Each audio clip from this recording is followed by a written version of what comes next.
Buonasera a tutti amici di Angolo Nerazzurro, bentornati sul canale. Vigilia di Inter-Arsenal, partita fondamentale nel percorso Champions, partita difficilissima.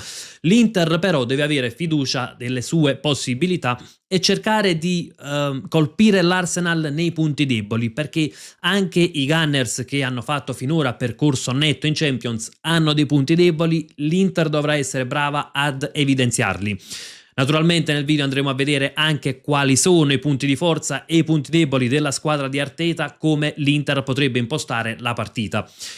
Ovviamente arriva una squadra fortissima, un Arsenal che quest'anno sta facendo grandi cose sia in Premier che in Champions. In Premier League è in testa con 7 punti di vantaggio, in Champions ha finora fatto un percorso netto, 6 partite, 6 vittorie, 17 gol fatti, solo un gol subito, e quindi è chiaro che i favori del pronostico sono con ogni probabilità per l'Arsenal. Questo però non significa che l'Inter debba partire già battuta, ed è un Inter che dovrà provare comunque ad ottenere il massimo, ecco, perché il pareggio non lascerebbe tutto nelle nostre mani, perché con un eventuale pareggio l'Inter si porterebbe a quota 13 punti e potrebbe non bastare poi l'eventuale vittoria a Dortmund per accedere direttamente agli ottavi. Quindi è giusto giocarsi le proprie possibilità, provare a fare bottino pieno, e dopodiché poi le somme, ecco, si tireranno a fine partita. Andiamo anche a vedere dal punto di vista tattico che tipo di squadra arriverà a Milano, quali sono punti di forza e punti deboli dell'Arsenal di Arteta. Naturalmente, come al solito, vi ricordo anche un like se vi piace il contenuto del video e un'iscrizione al canale se non siete ancora iscritti e volete dare comunque un grandissimo contributo. Iniziamo innanzitutto dal sistema di gioco. È un 4-3-3. In realtà poi nella fase di sviluppo c'è un Odegaard che avanza tanto, va a giocare anche vicino a Gyökeres, e quindi in sviluppo, ecco, a volte per posizioni medie anche troviamo più una sorta di 4-2-3-1 che un vero e proprio 4-3-3. Rimaniamo sul sistema di gioco di base. Cosa fa l'Arsenal in fase di possesso? Quindi iniziamo, ecco, proprio dalla prima costruzione. I due centrali si allargano, i terzini si alzano praticamente anche sulla linea dei centrocampisti, e occhio, a volte poi ci sono, ecco, i centrocampisti, magari il centrocampista centrale Zubimendi, in altre situazioni anche entrambi, che si abbassano a fornire appunto delle linee di passaggio, a fare un po' una costruzione 2+2. Odegaard che tende comunque ad avanzare, ovviamente non svuotano il centrocampo, le pedine sono comunque sfalsate, ecco, più o meno in questa situazione. E c'è un'altra situazione che a volte i terzini, più che alzarsi sulla linea dei centrocampisti, li troviamo anche molto più alti. Cosa succede? È un qualcosa che Ben White ha fatto nella sfida contro il Chelsea, nella sfida di Coppa contro il Chelsea. Alzandosi così tanto danno un'ulteriore possibilità. L'Arsenal predilige il possesso palla, ma non disdegna la costruzione diretta. White che si alza può essere una linea di passaggio per costruire direttamente. E qui potrebbe esserci il primo punto a favore dell'Arsenal. Con Saka alto, Bastoni sarà probabilmente impegnato a contenere Saka, a seguire l'avversario. Ecco, se dovesse crearsi il duello White-Di Marco, naturalmente sulle palle alte White avrebbe un bel po' di vantaggio, perché è strutturato diversamente dal punto di vista fisico, e quindi fare attenzione a queste situazioni. Per intenderci, un duello ovviamente con le dovute proporzioni si venne a creare nella sfida contro il Pisa, dove c'era Touré da quel lato. Ecco, l'Arsenal potrebbe sfruttare questo mismatch allo stesso modo, ovviamente, ribadisco, facendo le dovute proporzioni. Partita molto più complicata, naturalmente, se ad attaccare è l'Arsenal. Come dicevamo, quindi costruzione che può essere diretta o dal basso, e dopodiché nella fase di sviluppo Odegaard va molto vicino all'attaccante, quindi ad agire da trequartista. Nello sviluppo si cerca o di appoggiare palla su Odegaard, che quindi poi agisce da regista offensivo, o si sfruttano le corsie laterali. In che modo? Esterni d'attacco molto larghi a dare ampiezza al gioco, e terzini che si spingono per sovrapposizione interna, ecco, sfruttando gli half space. Occhio ad un altro aspetto: gli esterni d'attacco giocano a piede invertito, quindi Trossard, che è destro, gioca sulla sinistra, Saka è sinistro, gioca sulla destra, in modo che possono avere poi il piede forte all'interno del campo per provare l'imbucata, per accentrarsi, per provare il tiro. Hanno tante soluzioni in finalizzazione.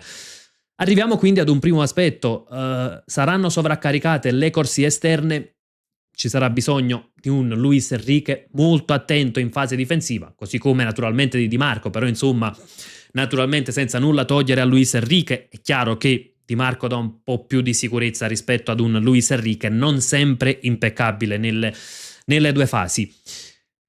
Ovviamente poi ci sono i centrocampisti che finiscono per supportare l'azione e naturalmente linea difensiva alta, ecco, è una squadra che attacca con tanti uomini, che porta tanti calciatori nella metà campo avversaria, ed è chiaro che questo poi crea sempre un po' di difficoltà. Se torniamo invece sulla prima costruzione dell'Arsenal, ecco, l'Inter può scegliere di lasciare la prima costruzione o andare al pressing alto. Cosa comporta l'una e l'altra, naturalmente. Risistemiamo anche le pedine. Naturalmente, pressing alto che secondo me l'Inter non disegnerà il pressing, quindi non andrà a snaturarsi completamente. È chiaro che con la qualità dell'Arsenal non sarà semplicissimo, ecco, andare ad un pressing così alto, però questo potrebbe evitare che ecco, la costruzione possa poi andare a sfruttare tanto le corsie laterali, costringere un po' al lancio lungo. Poi bisognerà essere bravi a vincere quei duelli aerei e magari, perché no, cercare di non lasciare isolato Di Marco nel duello aereo con White per appunto quella situazione di cui parlavamo prima. Questo naturalmente espone il fianco a dei rischi, perché con la qualità dell'Arsenal dovessero saltare il primo pressing, poi potrebbero, ecco, andare a sfruttare le frecce dell'attacco, soprattutto, ecco, gli esterni che sono veloci, bravi nell'uno contro uno.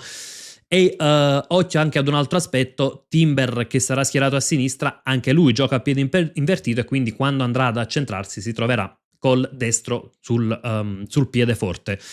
Akanji Gyökeres è un altro bel duello, occhio anche a Gyökeres però che fa tanto movimento, non è molto statico come attaccante, quindi è sì il terminale offensivo, però è un calciatore che fa movimento, quindi attenzione anche a questo movimento di Gyökeres. Insomma, è un Arsenal che ha tantissime frecce nel suo arco, così come la finalizzazione, può arrivare il cross, possono accentrarsi e calciare, possono provare l'imbucate, quindi con gli inserimenti anche di Odegaard, appunto di Gyökeres. È una squadra dal potenziale altissimo. Cosa fa invece l'Arsenal in fase di non possesso? Poi arriviamo anche un po' a che tipo di partita possiamo aspettarci anche dalla nostra Inter. In fase di non possesso l'Arsenal porta un pressing altissimo. Ecco, è un pressing che sulla prima costruzione avversaria diventa uomo su uomo. Proviamo a risistemare anche le pedine. Come avviene appunto il pressing dell'Arsenal. Uomo su uomo sulla prima costruzione, quindi praticamente i tre attaccanti saranno associati ai nostri tre difensori. Mi aspetto Odegaard su Zielinski, quindi anche quando Zielinski si abbassa, Odegaard con ogni probabilità andrà a prenderlo ad uomo, così come, ecco, anche i due centrocampisti molto aggressivi, soprattutto sul nostro primo possesso, sui nostri, quindi mi aspetto proprio, ecco, duelli che potrebbero essere a uomo a tutto campo sulla nostra prima costruzione. E quindi naturalmente sarà importante anche gli appoggi che forniranno Mkhitaryan e Barella. Mkhitaryan è in ballottaggio, ma credo che sarà lui il titolare, perché dal punto di vista tattico è sicuramente un passo avanti rispetto a Sušić o eventualmente a Frattesi e può assicurare quella qualità nel primo possesso. Dopodiché, se l'avversario ovviamente non perde palla, riesce a consolidare il possesso, come avviene appunto, cosa fa l'Arsenal quando l'avversario in fase di sviluppo si trova magari all'altezza della linea mediana del campo.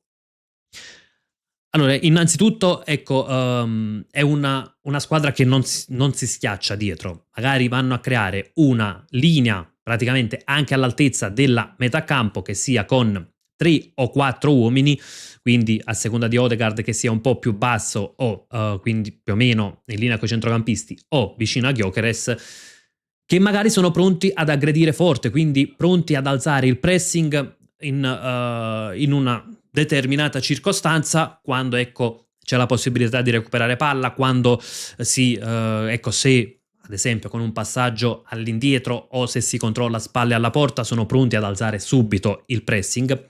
Ed è una squadra che allo stesso tempo tiene la linea difensiva alta, quindi non lascia tanto spazio tra le linee. Questo è naturalmente un qualcosa che crea delle difficoltà naturalmente alla nostra Inter e che potrebbe togliere spazio a Lautaro, che spesso va a giocare tra le linee. Difesa della lateralità in che modo? Con il terzino appunto, con il centrocampista che ecco può, per esempio qui può scalare Odegaard o può essere Zubimendi, e con l'esterno d'attacco, quindi non lasciano ecco l'uno contro uno sulle corsie esterne, detto che comunque i nostri non hanno proprio l'uno contro uno tra le caratteristiche principali.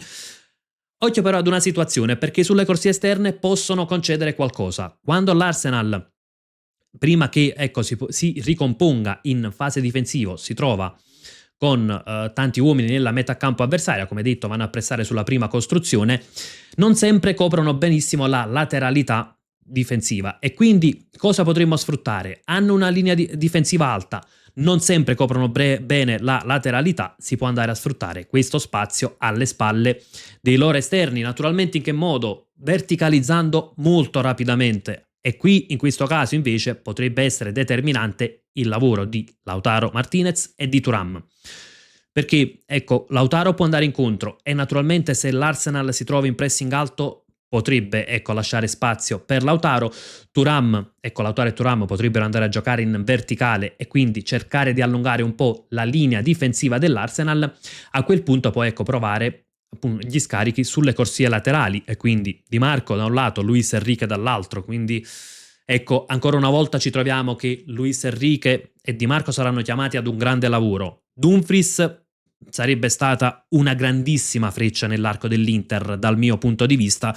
Luis Enrique ovviamente ci sono tutti i dubbi del caso che più volte lo abbiamo detto, ecco, Luis Enrique che non sempre ha dato l'apporto che ci si poteva aspettare, però insomma ecco è un calciatore che potrebbe essere determinante soprattutto sfruttando le transizioni, quindi recupero palla, cercare di verticalizzare rapidamente perché se si ricompone l'Arsenal poi insomma è difficile trovare spazio, sono molto bravi nel pressing, molto aggressivi perché anche quando si trovano ecco, posizionati nella loro metà campo magari vanno a creare anche due linee da 4, quindi due linee da 4 strette che vanno a creare e molto spesso ecco Odegaard magari un po' più vicino a Gyökeres, però sono aggressivi sul portatore di palla, non hanno timore di rompere anche la linea difensiva e quindi diventa poi difficile andare a gestire il pallone.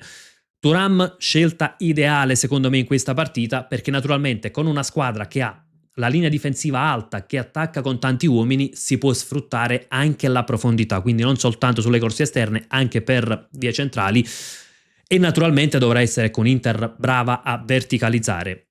Che tipo di partita potrebbe impostare l'Inter?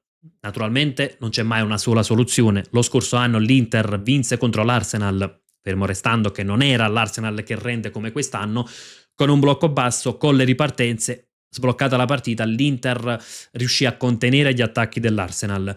Non credo che questa Inter si snaturi così tanto, potrebbe essere una strada, mi aspetto invece però un Inter che proverà un po' a sfruttare i suoi punti di forza, quindi il pressing alto, anche magari a partire forte, quindi a dare un segnale alla partita e poi cercare di sfruttare tanto le verticalizzazioni, quindi tanti appoggi sul Lautaro Martinez, un Lautaro anche molto mobile che ecco potrebbe anche allargarsi per andare magari a dare supporto alle corsie esterne, quindi i vari Mkhitaryan, Di Marco, Bastoni, o magari ecco anche dalla parte opposta e qui sarà un altro punto fondamentale andare a sfruttare anche la corsia di destra perché un Inter monofascia faciliterebbe tantissimo il lavoro all'Arsenal. Prima di passare anche a quelle che sono le probabili formazioni, occhio ad un altro aspetto dell'Arsenal. Sono i calci piazzati. L'Arsenal ha segnato tantissimo quest'anno sui piazzati, 12 gol su 38 in Premier League arrivano dai piazzati, qualcosina ha subito, 5 su 14 gol, 5 gol su 14 arrivano da piazzati difensivi. Perché dico che i piazzati offensivi, in particolar modo i corner, sono molto pericolosi per quanto riguarda l'Arsenal, perché sono bravi a creare praticamente a partire dal secondo palo, quindi da questa zona di campo, poi si attaccano il primo, almeno un calciatore va a disturbare il portiere nell'area piccola, quindi portano tanta densità nell'area piccola e altri invece vanno poi ad attaccare questo secondo palo e quindi naturalmente ecco per il portiere è sempre molto difficile uscire. Occhio anche ai calci piazzati concessi sulla nostra tre quarti, sono bravi anche a calciarli, a rientrare verso la porta e a mettere palle tra difesa e portiere. Noi molto spesso abbiamo una linea difensiva altissima sui piazzati, sulle punizioni difensive dalla tre quarti, e occhio a quello spazio tra Sommer e la linea difensiva perché cercheranno di sfruttarlo, quindi attenzione massima sui piazzati. Oggi Chivo ne ha parlato, ha detto che contro l'Arsenal l'unico modo di difendere, o meglio il miglior modo, è difendere a zona. Probabilmente è vero per il tanto movimento che fanno anche sui corner, però insomma cali di concentrazione proprio non sono ammessi in questo tipo di partita. Andiamo anche a quelle che sono le probabili formazioni. È un Inter che si schiererà con la formazione tipo, ma le assenze di Çalhanoğlu e Dumfries peseranno tantissimo. Dumfries per attaccare appunto lo spazio alle spalle di Timber, Çalhanoğlu per avere la qualità nel primo possesso. Certo, con Çalhanoğlu e Zielinski sarebbe stato un tantino diverso. Passiamo anche alle probabili formazioni, sfruttando appunto sempre la lavagna Sommer tra i pali. In realtà Martinez potrebbe rientrare, ma Sommer assolutamente titolare per due motivi. Il primo è che è in questo momento il titolare dell'Inter, sicuramente è il portiere che più adatto ad andarsi a giocare una partita così decisiva. E poi Sommer è bravissimo nel gioco palla a terra contro una squadra che va a pressare alto, e occhio perché andranno a pressare anche Sommer sulla prima costruzione. È necessario avere un portiere molto bravo coi piedi. Bissek, Akanji, Bastoni a formare la linea difensiva. Ormai possiamo tranquillamente considerarla la difesa titolare. Luis Enrique e Di Marco sugli esterni, Barella, Zielinski e Mkhitaryan appunto come abbiamo detto prima, Thuram, Lautaro Martinez. In realtà qui sono appunto vicini, ma me li aspetto molto più in questo modo, quindi con un Lautaro molto incontro all'azione, due attaccanti molto in verticale. Arsenal con Raya in porta, White, Saliba, Gabriel e Timber in difesa, Odegaard, Zubimendi e Rice a centrocampo, Saka, Trossard sulle corsie esterne con Gyökeres al centro. Naturalmente una partita in cui l'Arsenal parte nettamente coi favori del pronostico, e certo non ci giriamo intorno, è una partita complicatissima per la nostra Inter. Se però riusciamo a fare bene magari la prima costruzione, le verticalizzazioni e l'attacco alla profondità, l'Arsenal qualcosina potrebbe concedere, e chissà che non possa essere una serata da grande Inter. Naturalmente quello è ciò che ci auguriamo. Aspetto anche le vostre considerazioni nei commenti, cosa vi aspettate dalla partita di domani, se siete almeno un minimo fiduciosi di ottenere un punto, o meglio ancora i 3 punti. Insomma, confrontiamoci nella sezione commenti. Come sempre io vi lascio con un gran bel Forza Inter.